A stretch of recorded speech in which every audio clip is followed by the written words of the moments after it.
नमस्कार मंडळी, तुम्हा सर्वांचं आपल्या श्री महालक्ष्मी या चॅनेलमध्ये खूप खूप स्वागत आहे.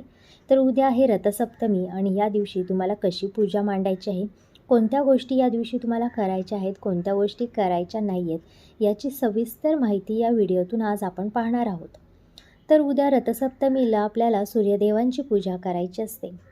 आपण सगळ्या देवांची पूजा करतो, पण आपण फक्त सूर्यदेवांना साक्षात बघू शकतो. हे आपल्यासाठी खूप सौभाग्याचं आहे. जर लक्षात घ्या, सूर्य उगवलाच नाही तर काय होईल? या पृथ्वीवरती सर्वत्र अंधकार होईल.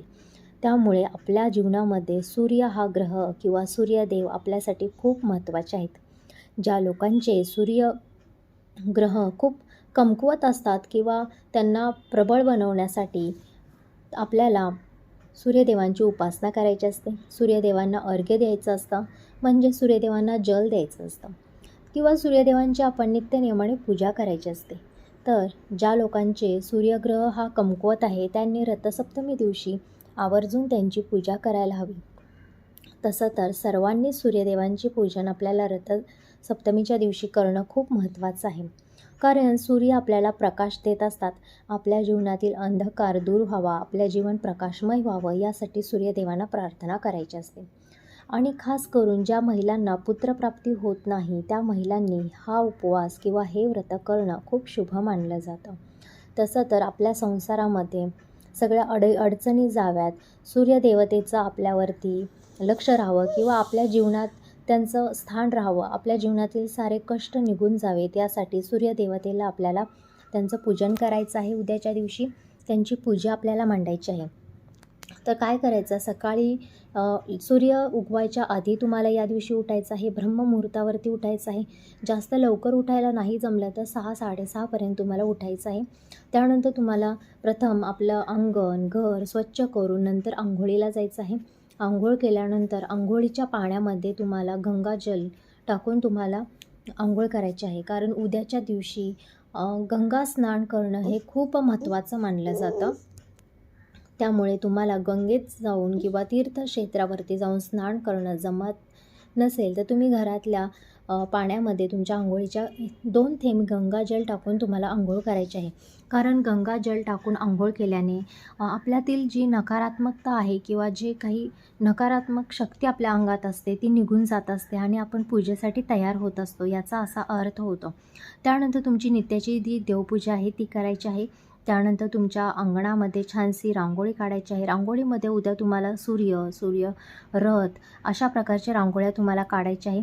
दरवाजामध्ये माता लक्ष्मीची पावलं उठवायची आहेत, स्वस्तिक उठवायचं आहे. दरवाजामध्ये उद्या आपल्या दक्षिण दिशेला तुम्हाला एक दिवा लावायचा आहे आपल्या पितरांच्या स्मरणार्थ. लक्षात घ्या, कोणताही सण सुद्धा असुद्यात आपल्याला पितरांसाठी एक दक्षिण दिशेला तोंड करून दिवा हा लावायचाच असतो. त्यानंतर तुम्हाला सूर्यदेवांना अर्घ्य द्यायचं आहे. अर्घ्य हे तुम्ही 8-8:30पर्यंत देऊ शकता, जास्त उशीर करू नका. अर्घ्य देताना तुम्हाला पितळाचा किंवा तांब्याचा तांब्या घ्यायचा आहे. त्यामध्ये पाणी, अक्षता, फूल, हळद कुंकू असं तुम्हाला टाकून हे सूर्यदेवतेला अर्पण करायचं आहे. लक्षात घ्या, हे अर्पण केलेलं पाणी कोणाच्याही पायाखाली येणार नाही, याची दक्षता तुम्ही घेतली पाहिजे. उद्याच्या दिवशी सर्वांनीच सूर्यदेवतेला अर्घ्य दिलं पाहिजे. खूप शुभ आहे आणि त्याचा सूर्यदेवतेंचा आशीर्वाद तुमच्या सर्वांवरती जर हवा असेल किंवा राहतो, तुम्ही जर उद्याच्या दिवशी त्यांना अर्घ्य दिलं तर. त्यामुळे तुम्ही तुमच्या जर शहरामध्ये राहत असाल तर गच्चीवरती अर्घ्य द्या. एव्हाना बाथरूममधून जरी तुमच्या सूर्य दिसत असेल तरी बाथरूममधून तुम्ही अर्घ्य त्यांना देऊ शकता. फक्त एवढंच लक्षात घ्या की तुमच्या कोणाच्याही पायाखाली जे तुम्ही दिलेलं पाणी आहे ते येणार नाही. त्यानंतर तुम्हाला पूजा मांडायची आहे.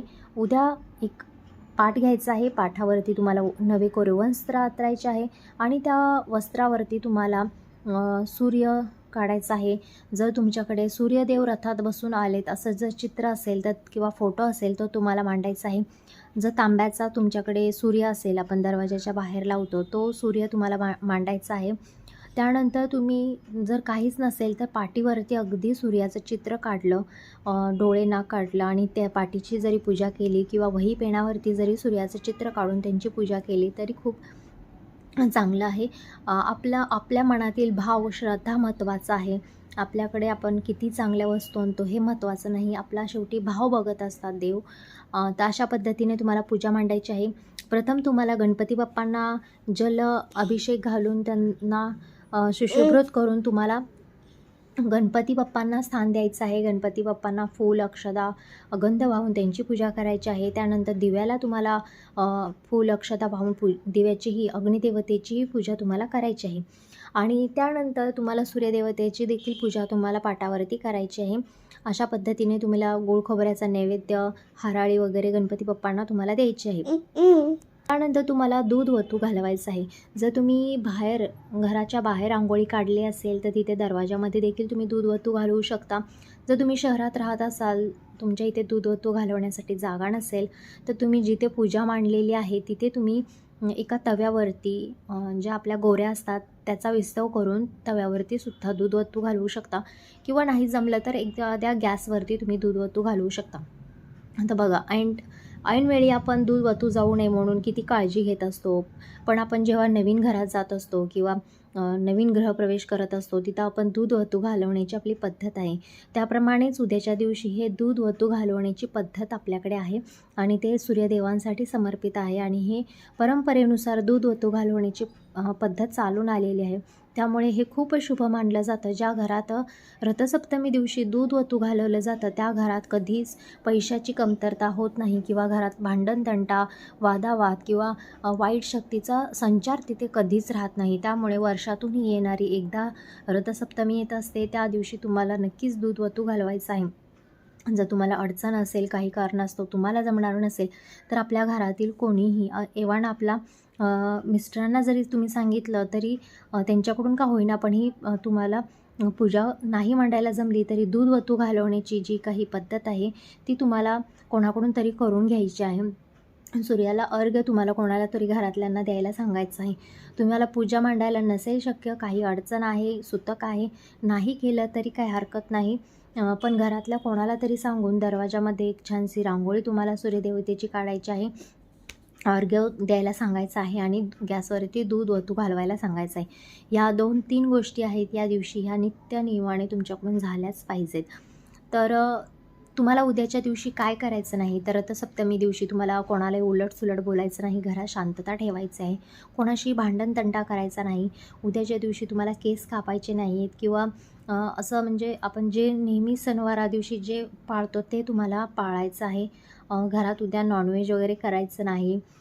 कारण आपल्या गावाकडे तर बघू शकता रथसप्तमी दिवशी 7 दिवस महिलांचा उपवास असतो आणि तो रथसप्तमी दिवशी पुरणपोळ्याचा नैवेद्य करून सोडवला जातो. तर तुम्हाला उद्या पुरणपोळ्या करायला जमणार नसेल तर तुम्हाला गोडाधोडाचा शिरा असेल, एव्हाना दूध असेल, दूध भात असेल, असा नैवेद्य तुम्हाला सूर्यदेवतेला दाखवायचा आहे. एखादं फळ त्यांच्या पुढे तुम्हाला ठेवायचं आहे. नैवेद्यामध्ये गावाकडे पुरणपोळीचा नैवेद्य तर बनवतातच, शिवाय शिरा बनवतात. त्याच्यात एक केळ टाकून हा शिरा, महाप्रसादाचा शिरा बनवला जातो आणि तो सूर्यदेवतेंना दाखवल्यानंतर तो आपण सर्वांनी घरातल्यांनी ग्रहण करायचा असतो. अशी पद्धत परंपरेनुसार चालत आलेली आहे आणि ह्याचे खूप मोठे फायदे लोकांनी अनुभवलेले आहेत. ज्यांना पुत्रप्राप्ती होत नाही, ज्यांच्या घरात सतत भांडणं कलह होत राहतात किंवा ज्यांच्याकडे पैसा टिकत नाही, कोणतंही काम त्यांना करायचं आहे पण त्यांना मार्ग भेटत नाहीत किंवा कोणाला जॉब भेटत नाही, कोणाला नोकरी भेटत नाही, तर तुम्ही नक्की या रथसप्तमी दिवशी सूर्यदेवतांच्याकडे तुमची मनोकामना मागून बघा. हे सर्व काही मी सांगितलेलं आहे ते एकदा करून बघा आणि तुम्हाला 101% त्याचा अनुभव नक्की येईल की नक्की तुमची मनोकामना ही नक्कीच पूर्ण होणार आहे. फक्त मनात विश्वास ठेवा आणि सूर्यदेवतेवरती विश्वास ठेवा. कारण सूर्य हा ग्रह आपल्या जीवनातील खूप महत्त्वाचा आहे आणि आपण सगळे त्यांना आपल्या डोळ्यांनी बघू शकतो. बाकी कोणत्या देवतेंना आपण डोळ्यांनी बघू शकत नाही, पण सूर्यदेवता हे एकच असे देव आहेत की त्यांना आपण डोळ्यांनी बघू शकतो आणि तेही आपल्याला सर्वांना डोळ्यांनी बघू शकतात.